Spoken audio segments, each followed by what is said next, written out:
Pinas, therefore Pinas.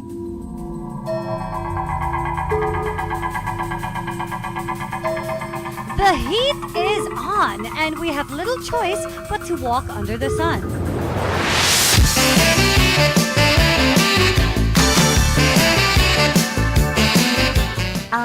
Ang kinakailangan pag tag-init, sana aware tayo na ang mga pwedeng mangyaring mga sakit sa balat tuwing tag-init, no? Number one, yung fungal infection. Dahil pawisin tayo tuwing tag-init, so pwede tayong magkaroon ng mga fungal infection. Number two, pag nabibilad naman tayo madalas sa araw, kung minsan nagkakaroon tayo ng sunburn na 3rd degree burn. No, yun yung mga nagpapaltos o nagbe-blister sa sobrang tindi ng sikat ng araw paglapat nito sa balat.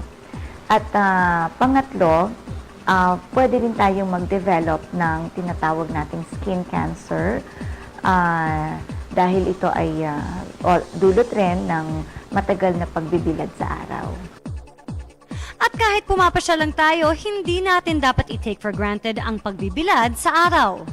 So sa palagay niyo po, ma'am, yung mga nag-outing natin sa mga beach, lalong-lalo na ngayong padating itong mga tag-init talaga, itong Holy Week, ano po mga advice natin doon na dapat nilang gawin? Hydration muna o...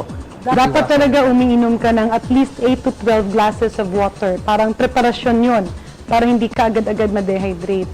At pagka-available, importante rin pong kumain ng saging para sa balanse ng electrolytes sa loob ng katawan natin. At kung may sunblock naman, maigi nang gumamit ng sunblock. Pero kung pwedeng pigilan, kagaya pag nagsiswimming, maligo before 10 a.m., magsimula ka pa niyan, maski alas 6 ng umaga, basta by 9:30 umahon ka na. Then maligo ka ulit after 2 o'clock in the afternoon. Kung pag-uusapan ang kalusugan ng balat, kinakailangan ay naka-long sleeves tayo, lalo na kung tayo ay mag-water sports or even yung mga sports under the sun at nang para maproteksyonan ang ating balat. Be it walking down the street or basking under the sun, kailangan ng pag-ingatan ang balat. Pag tag-init, kinakailangan mag-lotion nga tayo kasi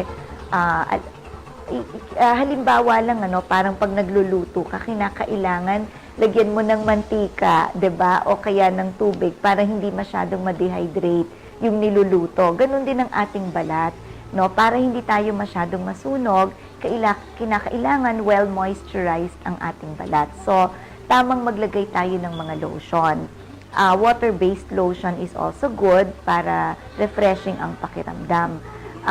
Yung ordinaryong lotion, pwede rin, pero wala itong mga sun protection factor. So, mas maganda para all-in-one, sunblock lotion ang ilagay natin. At ang isa pa rin, alam mo tayong mga Pilipino, napakahilig natin magpaputi. Kung ano-anong mga pills at ineksyon ang tinutusok natin sa ating katawan para lang pumuti. Ngayon, nakalimutan natin na tayo ay nasa tropical country at ngayon ngang tag-init. Itong pagbibilad natin sa arawan ang magkukos ng tinatawag nating melasma or pigmentation. Ito po yung mga patsi-patsing mga pekas sa mukha. Kung minsan sa katawan meron din, lalo na pag mahilig mag-sunbathing. So, yun lang kailangan nating ingatan dahil ang tindi ng sikat ng araw at ang dalas ng pagbibilad sa arawan ay magkukos ng melasma or pigmentation or mga pekas na napakahirap pong tanggalin. Hindi po namin talaga makuha ang tunay na solusyon dyan sa mga melasma or pigmentation. It's not only the skin that's under threat by the sun. We need to take care of our crowning glory. Yung pagdadandraff, ito ay isang form of seborrheic dermatitis na kung minsan ay mag-lead into fungal infection na rin. So, ang relasyon nito pag tag-araw, pawisin lagi ang ating ulo, kaya nagpo-form ng mga ganitong klaseng kondisyon sa sa anis natin. Kinakailangan syempre often ang paliligo natin, para hindi tayo maipon na ng pawis sa ating anis or sa scalp. At the same time, we can also recommend mga anti-dandruff shampoo, no? At hanggat maaari, siguro stay away tayo from the direct exposure of the sun kasi talagang nakikinikinit ako na ang tindi ng sikat ng araw ngayong tag-init. Tapos ang mga bungang araw naman, ito ay cause din ng pagpapawis. Kinakailangan pag pinapawisan tayo, punasan agad at tuyuin. Dahil ito pong pawis ang siyang nagiging cause of skin irritation na nagbubunga ng tinatawag nating skin rashes, prickly heat, or bungang araw. Apart from blisters and burns, constant sun exposure can lead to serious problems. So, lalo na yung mga iba nating mga kasama na ang trabaho ay talagang nasa ilalim ng araw. Halimbawa, construction workers, yung mga sales na naghahanap ng mga kliyente, lakad ng lakad sa labas, di ba? Yung mga nagtitinda ng mga kung ano-ano sa mga sidewalk, dahil madalas sila sa arawan. Siguro more than 8 hours ang pagbibilad nila sa araw at hindi naman sila naglalagay ng kahit na anong protection, well, definitely, sila ang mas exposed at mas may predisposition sa mga sakit kagaya ng skin cancer. Usually, lalo na dun sa mga nakatira sa mga dry at walang very low ang humidity, mas mabilis mag-wrinkle ang balat. Ngayon, ganun din naman pag madalas tayong magbilad sa arawan kasi nga nadidehydrate ang ating balat tuwing nagbibilad tayo. So, I would definitely recommend na number 1, we have to limit our exposure to the sun para hindi ma-dehydrate ang ating balat.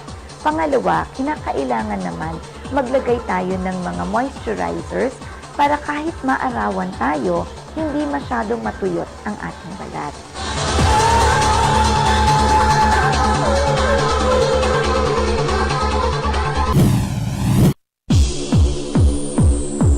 Sa tag-init, mas lalo nating pinaiigting ang kampanya sa kalinisan.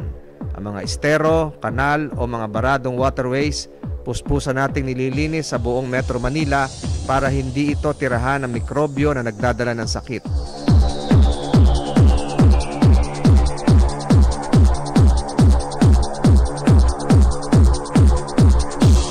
Para maiwasan ang paglala ng sitwasyon pagdating sa tag-ulan, aktibo ang ating mga lokal na pamahalaan, mga barangay at mga mamamayan sa proyektong yan.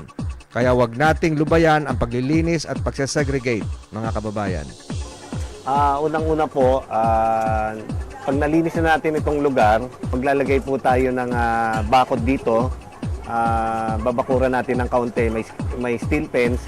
Pagkatapos noon, kakausapin natin lahat ng mga nasa tabing ilog o nasa tabing creek para po banggitin sa kanila yung proper disposal ng kanilang mga garbage. And papakausapan natin sila from siguro weekly para ipaalam sa kanila na ito yung mga system na dapat nilang ginagawa at huwag nilang gawing trash can yung ating mga creek.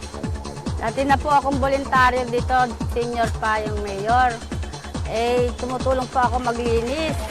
Kaya nga po, kung kami ngayon nandito sa, nung dumami po ang bahay, doon na lang po nagkaroon ng maraming basura. Ayun po, tumutulong naman ako, sinasaway ko yung iba, ayaw naman po magpasaway.